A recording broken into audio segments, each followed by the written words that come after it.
लोकों सुविधा निमंते सरकार ग्रामरू सहर को यातायात करने निमंते पक्का सड़कर निर्माण करते किंतु सड़क निर्माण किछि दिन पर सड़क शोचनीय अवस्था परिणत होता देखा मिलूँ।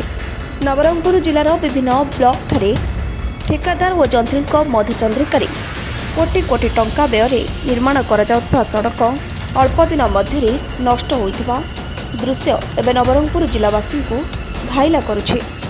एभली एक दृश्य देखा मिली नवरंगपुर जिला उमरकोट ब्लॉक अंतर्गत सिंगारी ग्राम पंचायत अधीन जटियापारा छक ठारू कहगा पुड़ा छक पर्यंत ये होची आरडी विभाग तरफ निर्माण करा सड़कर दृश्य देखंतु।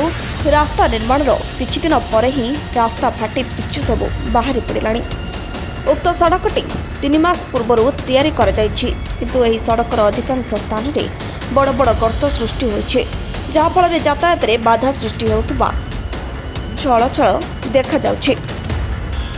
ए विषय रे आरडी विभाग एसडीओ जोगाजोग करिबारु सेही सड़क भारी जानर यातायात हेबारु सड़कर अवस्था एभली होइछे एवं ठेकादार को कही सड़क मरामती करने सह सड़कर काम संपूर्ण होइनाही बोली मत प्रकाश करिसेंती। यार अर्थ आरडी एसडीओ कहवा रास्ता रे केवल लोके जाई परिबे किंतु जानवाहन रे नुहे। आम सांबादिक एसडीओ को जोगाजोग करथिले किंतु मोबाइल बंद देखाउथला। वर्तमान देखा बाकी रहिला सड़कर पुनः कार्य केबे हेबो एवं केबे साधारण लोकंक पई यातायात अवस्था सुधरिबो।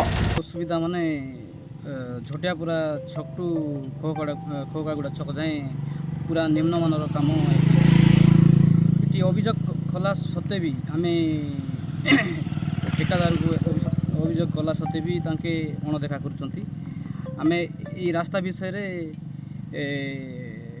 कलेक्टर को मध्य ग्रीवांस रे देइछु ता सत्वे भी आमर अभियोग को तांके अणदेखा कर।